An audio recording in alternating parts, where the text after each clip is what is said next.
अस्सलाम वालेकुम। दुरूद शरीफ पढ़।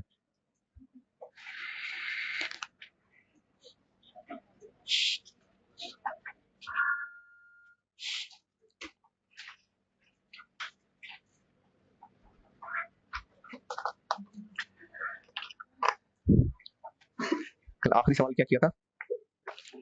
नहीं, वो तो सारे दिन में परसेंटेज की थी, रिड्यूस किया था, ठीक है। और लिखें सवाल।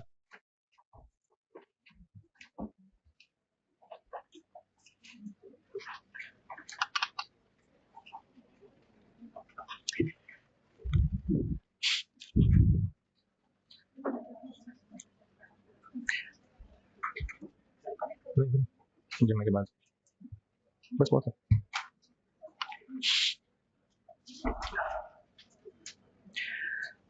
2023 की सेल्स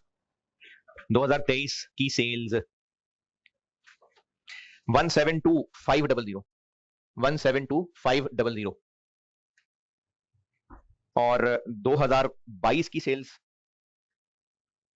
150,000 150। आपसे रिक्वायर्ड है कि 2022 में जो सेल्स थी वो कितने परसेंट ग्रो कर गई।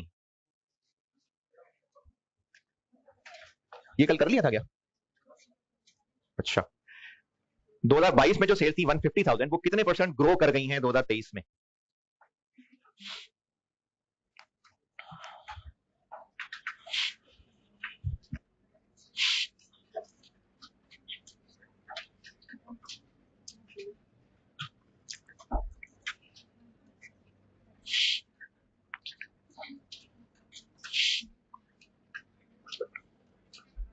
है जी 3%।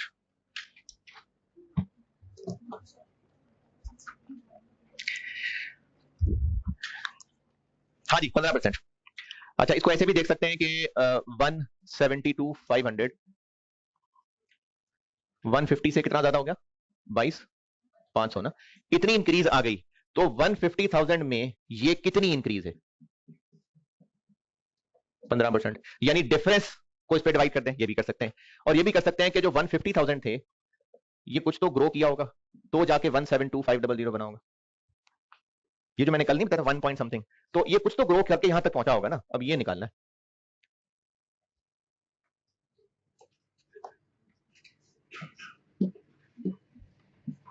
वन 172,500 डिवाइडेड बाय 150 क्या बन गया? 1.15। तो वो 1 उसमें से निकाल दे तो 0.15 यानी 15%। 15% ओके।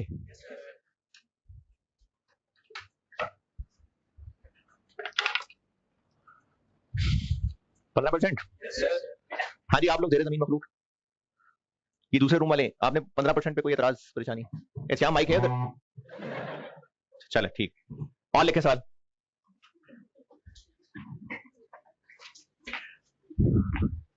2023 की सेल्स 2023 की सेल्स हैं 230,000 230,000।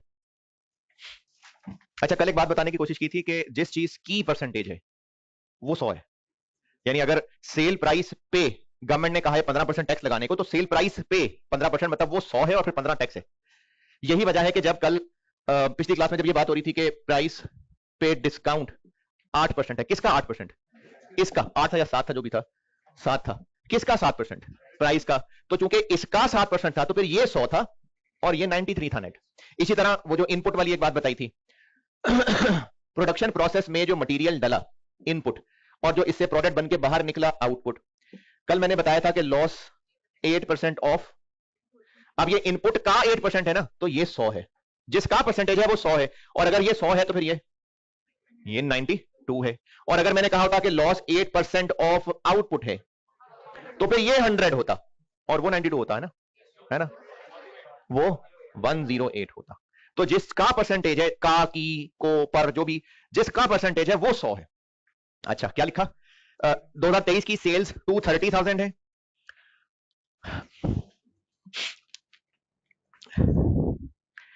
It is 15% higher than 15% higher than last year sales, यानी पिछले साल की सेल से ये 15% ज्यादा है, तो रिक्वायर्ड है क्या 2 लाख? मैंने तो कहा ही नहीं required. Required rent expense for the year, required तो सुन लेना।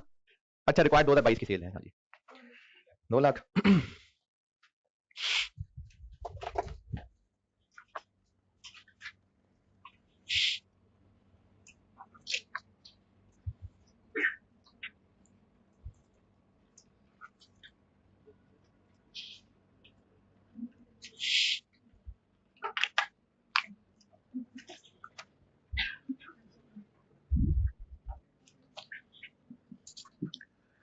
हाँ जी, क्या किया? 2 लाख।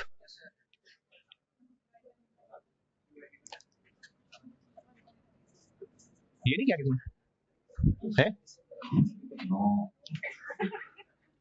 इधर वालों में से किसी ने नहीं किया ये? नहीं यार, शर्माए नहीं, किसी ने तो किया होगा। किया है ना? हाँ। अच्छा, जिन्होंने ये 0.85 किया है ना, तो वो असल में कर ये रहे हैं कि 230 में से 230 का 15% माइनस कर रहे हैं। अगर वो 230 का 15% कर रहे हैं, यानी ये 100 हुआ। फिर बेशक इतना गहरा सोचा भी नहीं होगा, लेकिन अब मैं सोचवा रहा हूं, जिन्होंने 230 इंटू 0.85 किया, तो इसका मतलब है वो 230 में से 230 का 15% माइनस कर रहे हैं। तो अगर 230 का 15% ले रहे हैं, मतलब 100 इसको कह रहे हैं ना। ये जो हायर, लोअर, ग्रेटर देन, इस तरह के जब टर्म्स इस्तेमाल हो ना, जैसे अगर ये स्क्रीन मुझसे 10 फुट के गैप पे है अगर, तो मैं 2 जुमले बोल रहा हूं, दोनों में फर्क और करिएगा। मैं कह रहा हूं कि मैं स्क्रीन से 10 फुट दूर हूं, और एक जुमला है कि स्क्रीन मुझसे 10 फुट दूर है। तो एक ही बात है। हाँ, बात तो एक है, लेकिन इसमें एक टेक्निकल फर्क यह है कि 10 फुट गिनने शुरू कहां से करने हैं। जब मैं कह रहा हूं कि मैं स्क्रीन से 10 फुट दूर हूं, तो स्टार्टिंग पॉइंट क्या है? स्क्रीन। मैंने कहा मैं स्क्रीन से 10 फुट दूर हूं, वो स्टार्टिंग पॉइंट है। स्क्रीन से गिनना शुरू करें तो मैं 10 फुट दूर हूं, या अगर मैं कहूं कि स्क्रीन मुझसे 10 फुट दूर है, तो फिर मैं स्टार्टिंग पॉइंट, फिर मैं यहां से गिनूंगा, हाँ वाकई 10 फुट दूर है, तो जिससे है वो स्टार्टिंग पॉइंट है, वो 100 है। ये जो 2023 की फिगर है, ये 230 है। अब इस 230 के बारे में कहा गया है कि 230 इससे 15 ज्यादा है, तो ये 100 है और ये 115 है। अगर मैं ये कहता ना कि 2023 की सेल 230 है, 2022 की सेल इससे 15% लोअर थी,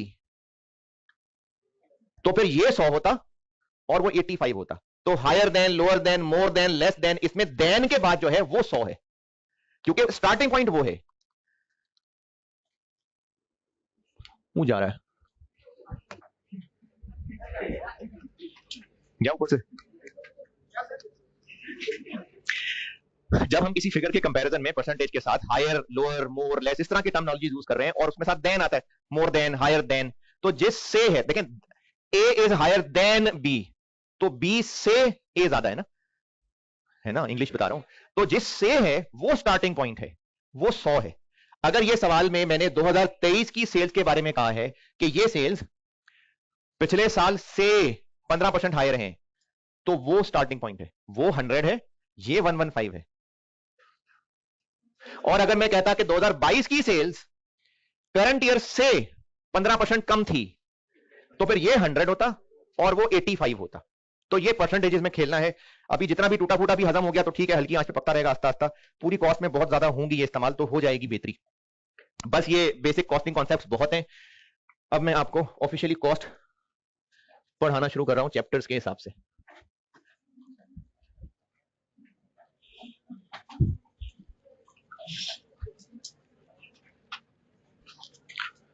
अच्छा, इसके बाद आपकी कौन सी क्लास होती है?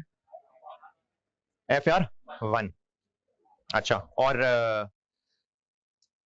मेरे अलावा और, मतलब FR1 के अलावा कितने बजे?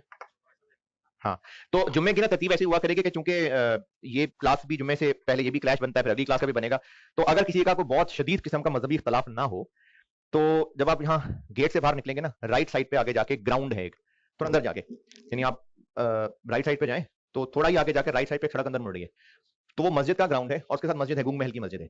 तो वहां पर ना 1 बजे जमात खड़ी हो जाती है, तो मैं आपको तकरीबन ना जुम्मे को 12:40 पे छोड़ दिया करूंगा। और जो FR1 है वो तो पहले भी तकरीबन 1:30 बजे जाते हैं, तो वो फिर 1:30 बजे तक, 1:30 बजे शुरू हुआ करेगी। जी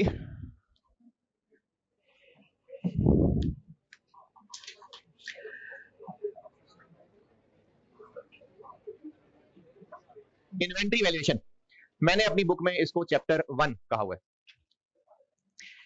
मैंने ग्रुप में ना मंडे को शायद एक ग्रिड शेयर करवाया होगा, और किताबें आपने खरीद ली होंगी, खरीद ली होनी चाहिए भी थी।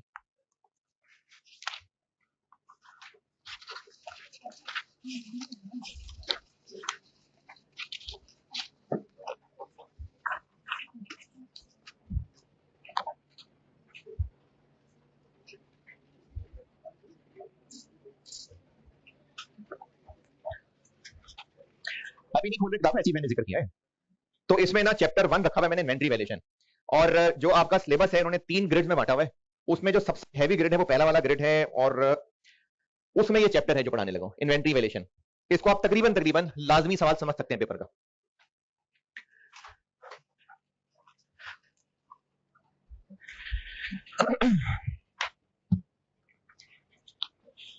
ये तकरीबन तकरीबन लाजमी है।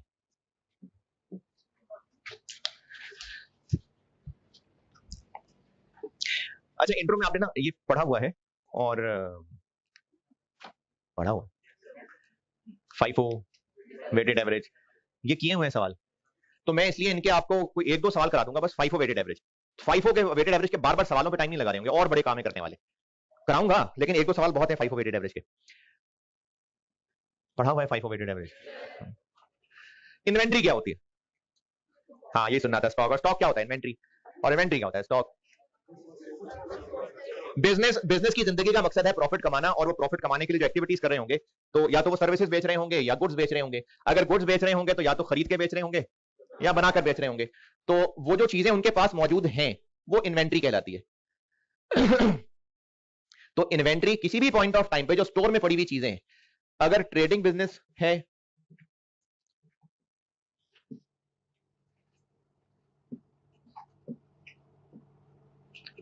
अगर ट्रेडिंग बिजनेस है तो इसकी इन्वेंट्री बस गुड्स हैं जो पड़ी हुई हैं। ट्रेडिंग बिजनेस की इन्वेंट्री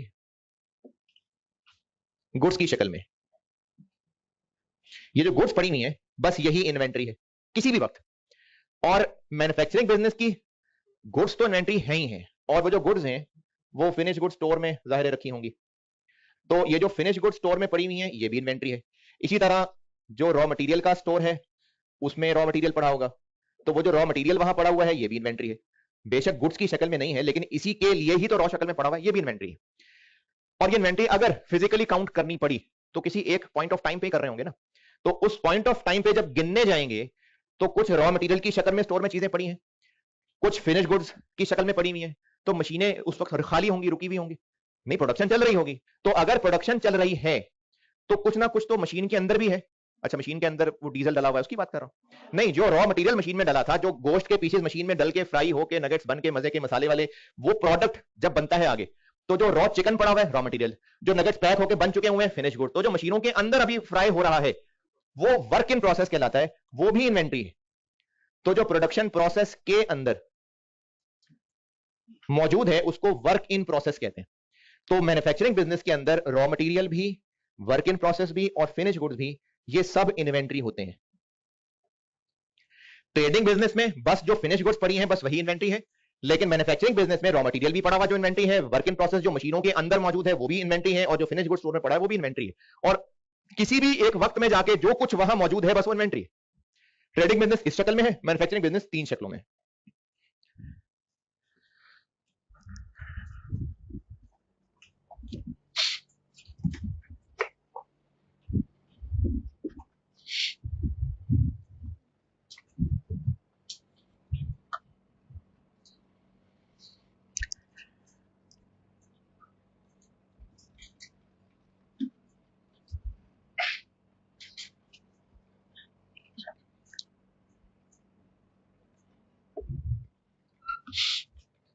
अच्छा, अगर किसी भी वैसे किसी एक वक्त में देखेंगे तो जो चीजें पड़ी हुई हैं वो इन्वेंट्री है, लेकिन अगर स्पेसिफिकली हम बात करें कि क्लोजिंग इन्वेंट्री क्या है, तो क्लोजिंग इन्वेंट्री किसको कहेंगे? जो पीरियड एंड पे पड़ी हुई है, यानी पीरियड एंड आ रहे थे उस वक्त सारी ट्रांजेक्शन खत्म, अब बस अगला दिन शुरू होना था, तो उस वक्त जो स्टोर में मौजूद है वो क्लोजिंग इन्वेंट्री, यानी इन्वेंट्री जो कि एंड ऑफ पीरियड है। और ओपनिंग इन्वेंट्री क्या होती है? यही अगले ही लम्हे ओपनिंग इन्वेंट्री। यानी ओपनिंग इन्वेंट्री कोई अलग से कैलकुलेट होने वाली चीज नहीं है, एक पीरियड की क्लोजिंग इन्वेंट्री ही अगले पीरियड की ओपनिंग इन्वेंट्री।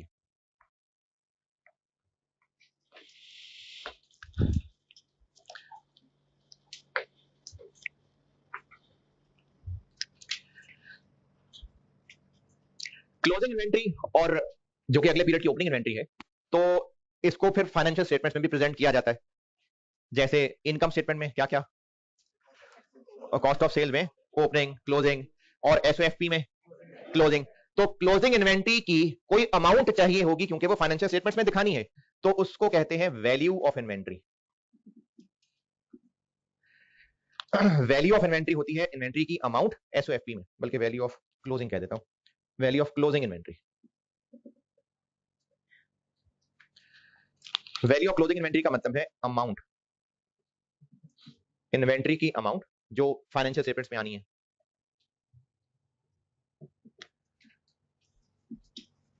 ये अमाउंट कितनी होनी चाहिए, इसके लिए जो रूल है वो रूल ये है कि it is the lower of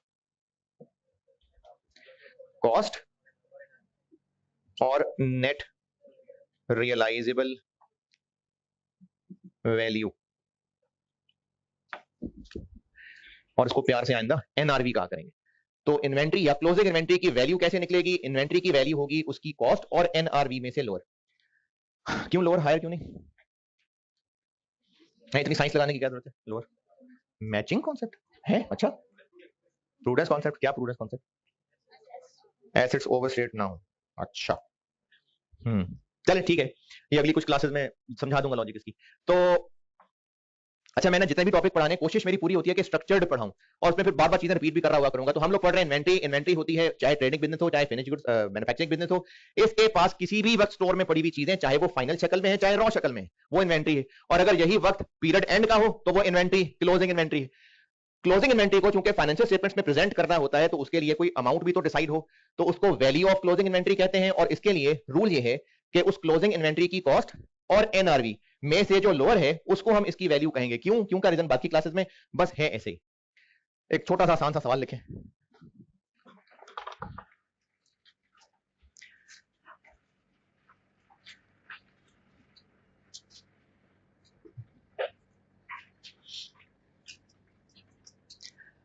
closing stock, closing stock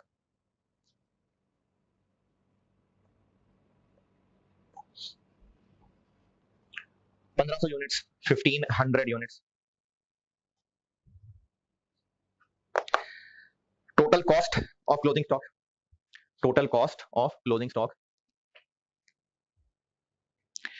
37500, 37500, 37500। NRV, NRV 23 रुपए per unit, rupees 23 per unit. Total value of closing stock बता दें, total value of closing stock. सही है।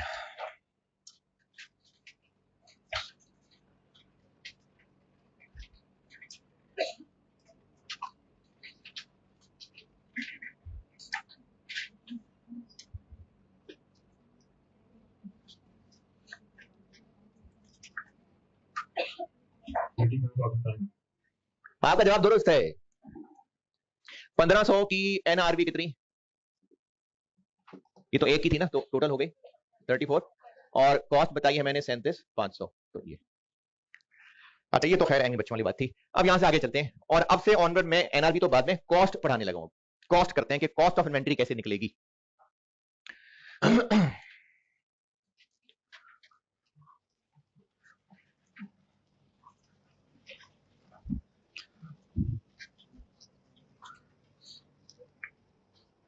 इस 34,500 और 37,500 में कोई परेशानी, एतराज?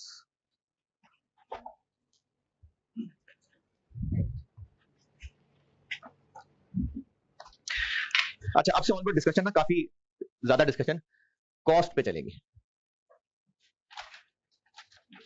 कॉस्ट ऑफ इन्वेंट्री करते हैं डिस्कस।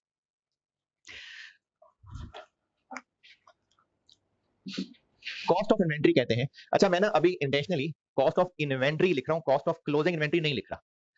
आदो कि अभी शायद आपको इतनी गहरी रीजन ना समझ आए, लेकिन मेरा काम बताना है। मैंने अभी कॉस्ट ऑफ क्लोजिंग इन्वेंट्री नहीं लिखा है, कॉस्ट ऑफ इन्वेंट्री लिखा है बस मैंने, कि किसी भी वक्त हमारे पास जो चीजें मौजूद हैं, अगर हम इनकी कॉस्ट जानना चाहें तो वो कॉस्ट क्या है, ये करने लगा हूं बात। कॉस्ट ऑफ इन्वेंट्री का सादा सा कॉन्सेप्ट ये है, अच्छा कॉस्ट क्या होती है? कॉस्ट होता है खर्चा, कॉस्ट खर्चा है। हम कोई भी काम कर रहे हैं, अगर कोई सर्विस ले रहे हैं तो वो सर्विस हमें कितनी कॉस्ट की, क्या मुराद होगा इससे कि हमारा खर्चा कितना हुआ। अगर कोई चीज खरीद रहे हैं तो कितनी कॉस्ट की है चीज, मतलब कितना खर्चा हुआ है। अगर गाड़ी खरीदी है तो कितनी कॉस्ट हुई, जितना गाड़ी खरीदने पे खर्चा हुआ। पेट्रोल डलवाया है, कितनी कॉस्ट पड़ी, जितना पेट्रोल पे खर्चा हुआ है। तो कॉस्ट का मतलब है हमें क्या खर्चा पड़ेगा। हाँ, जब मैं कॉस्ट की टाइप्स बता रहा था तो मैं सिर्फ उन खर्चों की बात कर रहा था जो एक्सपेंसेस होते हैं, तब मेरी मुराद एक्सपेंसेस थी, वरना कॉस्ट मतलब खर्चा। तो इन्वेंट्री क्या है, फिर वही बात स्टॉक क्या है। इन्वेंट्री जो किसी भी एक पॉइंट ऑफ टाइम पे हमारे पास चीजें पड़ी हुई हैं, चाहे वो फिनिश शक्ल में है चाहे रॉ शक्ल में है, वो इन्वेंट्री है जो हमारे पास मौजूद है present.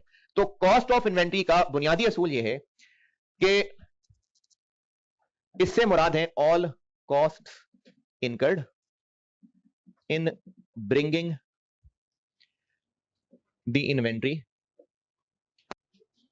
To its present location and condition. Principle ये है कि जो इन्वेंट्री हमारे पास मौजूद है, जिस जगह है, जिस हालत में है, प्रेजेंट लोकेशन एंड कंडीशन, वहां तक लाने में, ब्रिंगिंग, संभाले रखने में नहीं, ब्रिंगिंग लाने में जितना खर्चा इनकर हुआ वो उस इन्वेंट्री की कॉस्ट का हिस्सा है।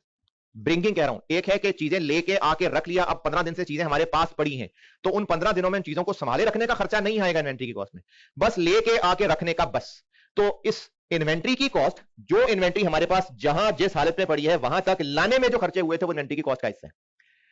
अब इसको हम थोड़ा सा और एलेबोरेट जरूर कर लेते हैं, और वो एलेबोरेट करने के लिए मैं इसको बांट देता हूं दो हिस्सों में। पहले हम बात कर लेते हैं, नहीं मतलब पहले बात नहीं, एक मैं हिस्सा बना लेता हूं finish goods of trading business, raw material of manufacturing business, एक हिस्सा इसका बना लेता हूं, और एक हिस्सा बना लेता हूं finish goods of manufacturing business. अच्छा बेशक ना इसी पेज पे कहीं इस नुक्कड़ में अपने अल्फाज में एक बात लिख लें कि इस चैप्टर में हम वर्क इन प्रोसेस की कॉस्ट नहीं पढ़ने लगे। वो भी तो इन्वेंट्री है ना, वर्क इन प्रोसेस, लेकिन उसकी कॉस्ट नहीं हम पढ़ने लगे, उसके लिए अलग चैप्टर है प्रोसेस कॉस्टिंग, वो तब पढ़ेंगे। वर्क इन प्रोसेस इन्वेंट्री की कॉस्ट हम इस चैप्टर में नहीं कर रहे डिस्कस, उसको करेंगे प्रोसेस कॉस्टिंग में डिस्कस, अलग चैप्टर है वो।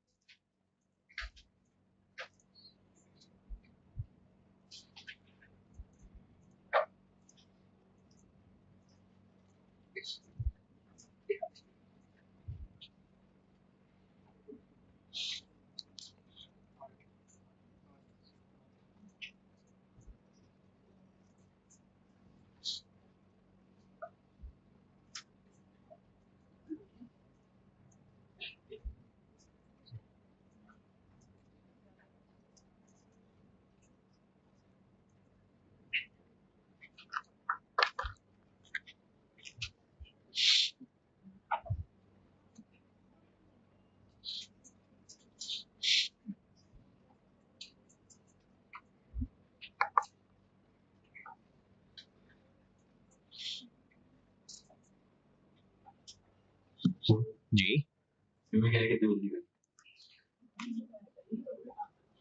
वेरी गुड क्वेश्चन, बस थोड़ी देर तक। अच्छा मैंने ना इन दोनों को इकट्ठे रखा है क्योंकि इन दोनों की इन्वेंट्री में एक कॉमन बात यह है कि ये हम खरीद के लाए हैं। ट्रेडिंग बिजनेस की फिनिश गुड्स, मैन्युफैक्चरिंग बिजनेस का रॉ मटेरियल, ये इन्वेंट्री जहां पड़ी हुई है इन दोनों में कॉमन बात यह है कि इनको खरीद के लाएं और इनको बना के लाएं, इसलिए मैंने ना इनको इकट्ठे कर दिया कि गाइडेंस इनकी सेम है। तो इनकी जो कॉस्ट होगी वो होगी mainly comprises of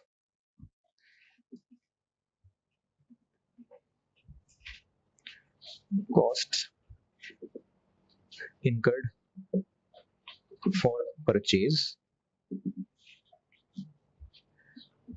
and bringing the inventory to store. इनमें जो कॉस्ट होगी मेनली वो खरीदने और खरीद के लाने की कॉस्ट होगी। मैंने लिखा है cost mainly comprises of costs incurred for purchasing and bringing the inventory to store.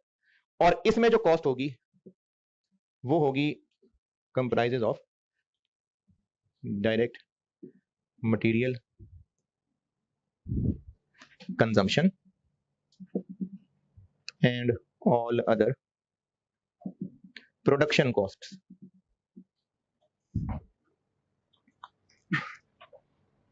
इसमें कॉस्ट यानी इन्वेंट्री को स्टोर में लाने तक खरीदने का खर्चा और लेके आने का खर्चा जैसे ट्रांसपोर्टेशन वगैरह। और इसको चूंकि हमने बनाया है तो इसकी कॉस्ट होगी मेनली कि जो मटेरियल इस्तेमाल हुआ प्लस बाकी सारे प्रोडक्शन के खर्चे। अब इन्हीं के आगे दे देता हूं उनकी मिसालें।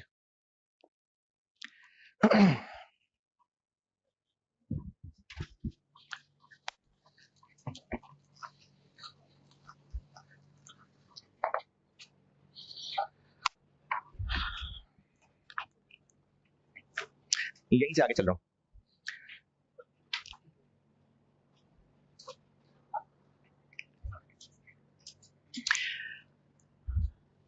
श्याम वो बच्चों से पूछ लो नोटेड, क्योंकि कैमरा फिर इधर मूव करना है। हाँ जी नोटेड, कैमरा मूव करना है। ठीक है नोटेड।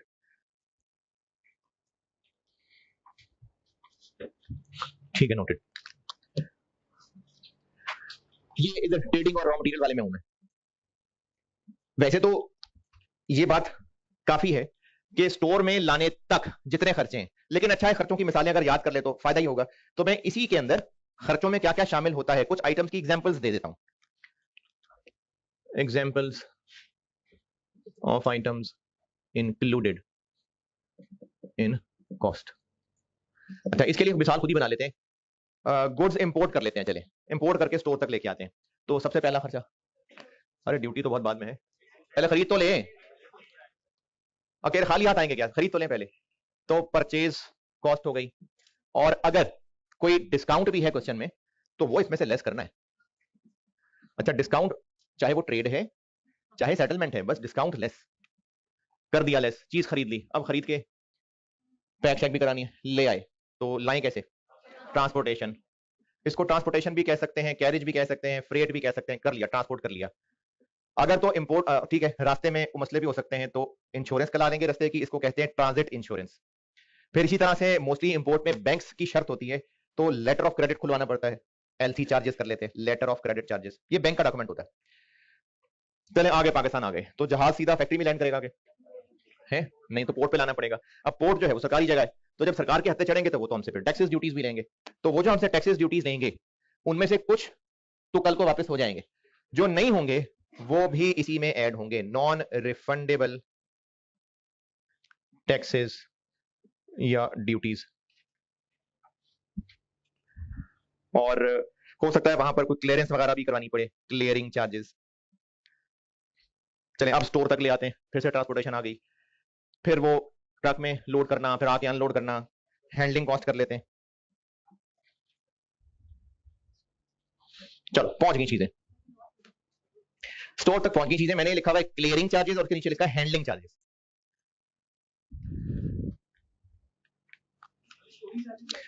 अच्छा इंस्टॉल भी कर लें फिर चीजों को, है ना, कर लें इंस्टॉल, है ना, बेचनी थी हमने तो इंस्टॉल कर लेते हैं खुद ही। इनको नहीं इंस्टॉल करते, वो तो प्रॉपर्टी प्लांट खरीदना तो उसको इंस्टॉल करना है, बस पहुंच गई स्टोर तक, हो गया बस, फुल स्टॉप, पहुंच गई स्टोर तक। तो ये सारे खर्चे उसकी कॉस्ट का हिस्सा बन रहे हैं। अच्छा इसमें ना रास्ते में कुछ खर्चे होंगे ऐसे जिनको कॉस्ट में हिस्सा नहीं बनाते, या रास्ते के बाद भी हो सकते हैं। यहां जगह खत्म है इसलिए यहां लिख रहा हूं, वरना मैं ये इस राइट वाले कॉलम में नहीं लिख रहा, इसी से आगे चल रहा है। जी जी बताता हूं, ये इसी के नीचे चल रहा हूं, मैन्युफैक्चरिंग वाली जगह नहीं लिख रहा।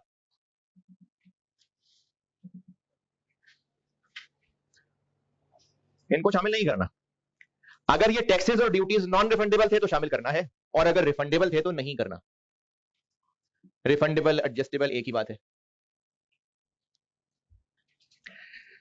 फिर उसके अलावा कुछ और ऐसे खर्चे हो सकते हैं जो नहीं होने चाहिए थे, हमारी किसी नाअहली की वजह से हो गए, कोई रास्ते में एक्सीडेंट कर दिया, उस पर चालान देना पड़ गया, पेनल्टी डल गई, वो खर्चा जरूर है लेकिन वो हमारी किसी नाअहली की वजह से, उसको कहते हैं एब नॉर्मल कॉस्ट, वो नहीं करने इसमें शामिल, वो अलग से एक्सपेंस है।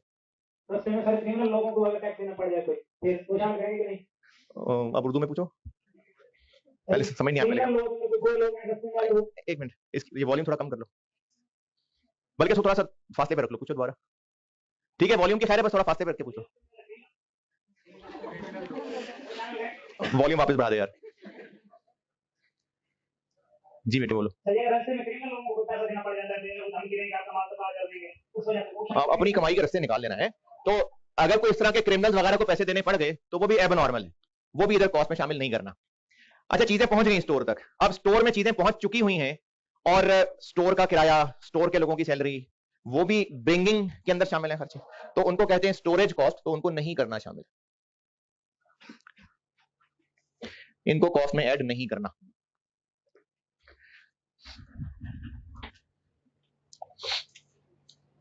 ये लेफ्ट वाला कॉलम पूरा किया मैंने।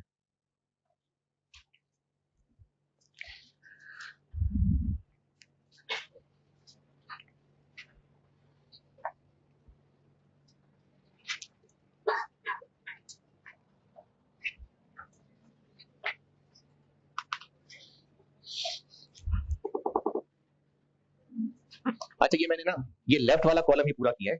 अब राइट वाले कॉलम में बस 3 चीजें लिख रहा हूं। ये राइट वाला, इससे आगे चल रहा हूं, इधर से, ये इससे नीचे। वैसे तो फैक्ट्री के सारे खर्चे ही शामिल हैं, लेकिन चूंकि इनको मैं 2 क्लासेस पहले 3 नामों में बांट चुका था, फैक्ट्री के सारे खर्चों को मैंने 3 नामों में बांट दिया था कि आइंदा बस ये 3 नाम है कि फैक्ट्री के सारे खर्चे ये 3 हैं, डायरेक्ट मटेरियल, डायरेक्ट लेबर और एफओएच। तो यही सारे प्रोडक्शन के खर्चे हैं। तो फिनिश गुड्स मैन्युफैक्चरिंग वाली की कॉस्ट में ये 3 चीजें शामिल हैं, डायरेक्ट मटेरियल कॉस्ट। अच्छा, डायरेक्ट मटेरियल कॉस्ट से मुराद ये है कि कितने रुपए का मटेरियल इस्तेमाल हुआ, खरीदा नहीं, जो इस्तेमाल हुआ वो कितने रुपए वाला है, मटेरियल यूज्ड।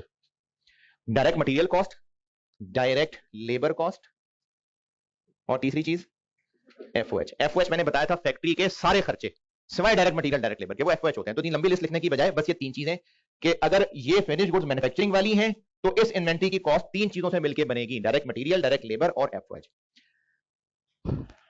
और ये 2 नाम याद रख लें, अगले चैप्टर्स में काम आएंगे। इन दोनों को मिला के, इन दोनों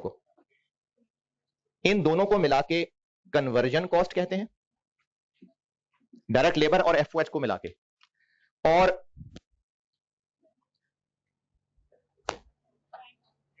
इन दोनों को मिला के प्राइम कॉस्ट कहते हैं। डायरेक्ट मटेरियल, डायरेक्ट लेबर को मिला के प्राइम कॉस्ट कहते हैं और डायरेक्ट लेबर और एफओएच को मिला के कन्वर्जन कॉस्ट कहते हैं। मेरी बुक में पेज 5 पे इलस्ट्रेशन 1 ये होमवर्क है, करके आइएगा। और जिन्होंने अभी तक किताब नहीं खरीदी, खरीद लें, मैंने इसमें से करानी है प्रैक्टिस। पेज 5 पे इलस्ट्रेशन 1 ये सॉल्व करके आइएगा। ठीक है जी, जुम्मा पढ़े जाके। अल्लाह हाफिज।